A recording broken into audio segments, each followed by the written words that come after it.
بسم اللہ الرحمن الرحیم۔ السلام علیکم ورحمۃ اللہ وبرکاتہ۔ ہارون رشید کی بیوی زبیدہ خاتون بہت نیک اور دیندار ملکہ تھی۔ اس کو قرآن پاک سے اتنی محبت تھی کہ انہوں نے اپنے گھر میں 300 حافظات تنخواہ پر رکھی ہوئی تھیں۔ انہوں نے ان کی 3 شفٹیں بنائی ہوئی تھیں۔ ہر شفٹ میں 100 حافظات ہوتی تھیں۔ ان حافظات کو محل کے مختلف کمروں، برآمدوں اور کونوں میں بٹھا دیا جاتا تھا اور ان کا کام اپنے شفٹ میں بیٹھ کر قرآن پاک پڑھنا ہوتا تھا۔ اس طرح پورے محل میں ہر وقت 100 حافظات کے قرآن پاک پڑھنے کی آواز آتی تھی۔ اس خاتون کو پتہ چلا کہ جب لوگ سفر حج پر جاتے ہیں تو ان کو راستے میں پانی نہیں ملتا، اس لیے وہ اپنے ساتھ سواریوں پر پانی لاد کر لے جاتے ہیں۔ جب کبھی پانی ختم ہو جاتا ہے تو بسا اوقات لوگ پیاسے رہتے ہیں، بلکہ بعض اوقات تو کئی لوگ فوت بھی ہو جاتے ہیں۔ ہر بیوی اپنے خامد سے فرمائش کر کے کوئی نہ کوئی کام کرواتی ہے۔ اس نے بھی اپنے خامد سے کہا، میرے دل کی تمنا ہے کہ آپ ایک نہر بنوائیں جو میدان عرفات تک پہنچے تاکہ حاجی اس کے قریب سے گزریں تو ان کو پانی ملتا رہے۔ ہارون رشید نے اس کی یہ فرمائش کو پورا کر دیا اور ایک عظیم الشان نہر بنوا دی۔ اس نہر سے ہزاروں جانوروں، حیوان، چرند پرند سب نے پانی پیا اور فائدہ اٹھایا۔ ذرا سوچیں کہ کسی کو پانی کا ایک پیالہ پلانا کتنی بڑی نیکی ہے۔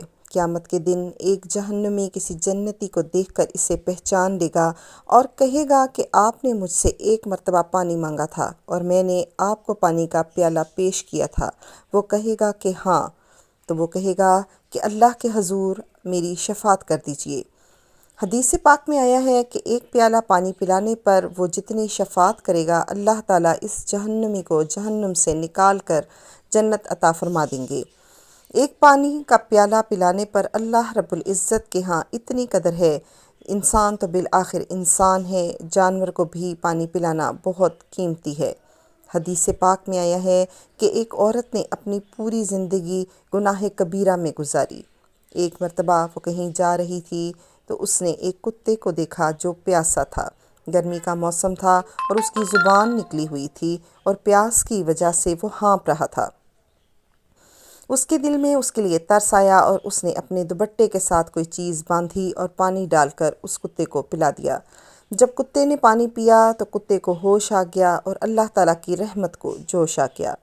صرف کتے کو پانی پلانے پر گناہوں کی اس کی زندگی کے سب کبیرہ گناہ معاف ہو گئے۔ اب سوچئے کہ کسی پیاسے کو پانی پلانا کتنا بڑا عمل ہے۔ زبیدہ خاتون نے لاکھوں پیاسوں کو پانی پلایا۔ جب وہ فوت ہو گئیں تو کسی کو خواب میں ملی۔ اس نے پوچھا، زبیدہ خاتون تیرا آگے کیا بنا؟ کہنے لگی کہ بس مجھ پر اللہ رب العزت کی رحمت ہو گئی۔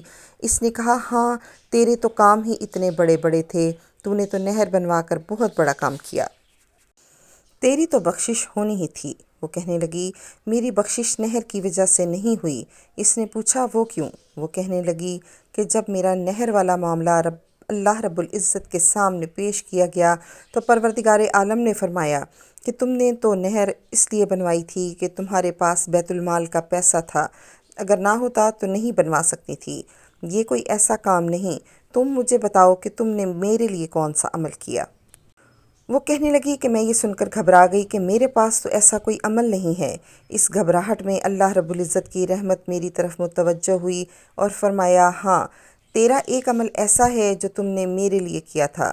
وہ عمل یہ ہے کہ ایک مرتبہ تم کھانا کھا رہی تھی، بھوک لگی ہوئی تھی، تم نے لقمہ توڑا کہ میں اسے اپنے منہ میں ڈال لوں۔ منہ میں ڈالنے سے پہلے ادھر سے اذان کی آواز تیرے کانوں میں پڑی۔ تمہارے سر پر پوری طرح سے دوپٹہ نہیں تھا اور آدھا سر ننگا تھا۔ اس وقت تیرے دل میں خیال آیا کہ اللہ کا نام بلند ہو رہا ہے اور میرا سر ننگا ہے۔ تم نے اپنی بھوک کو روکا، لقمہ نیچے رکھا اور اپنے دوپٹے کو ٹھیک کیا، اور اس کے بعد لقمہ کھایا تو نے جو لقمہ جو میری وجہ سے تاخیر ہوئی کہ یہ میرے نام کے ادب کی وجہ سے کی، بس اس کی وجہ سے تیری مغفرت کی جاتی ہے۔ سبحان اللہ، اللہ رب العزت تو یہ دیکھتا ہے کہ اس کی رضا کے لیے کیا کیا۔ اللہ تعالیٰ گناہ کبیرہ اور صغیرہ کو معاف کرنے پر قادر ہے۔ اللہ تعالی ہمیں ایسے اعمال کرنے کی توفیق دے کہ آخرت اور حساب آسان ہو جائے۔ آمین ثم آمین۔ اگر آپ نے ابھی تک میرے چینل لائف وتھ زویا کو سبسکرائب نہیں کیا تو کر لیجئے تاکہ آنے والی نئی ویڈیوز آپ تک پہنچتی رہیں۔ دعاؤں میں یاد رکھیے گا۔ مجھے آپ کی طرف سے حوصلہ افزائی کا انتظار رہے گا۔ السلام علیکم ورحمۃ اللہ وبرکاتہ۔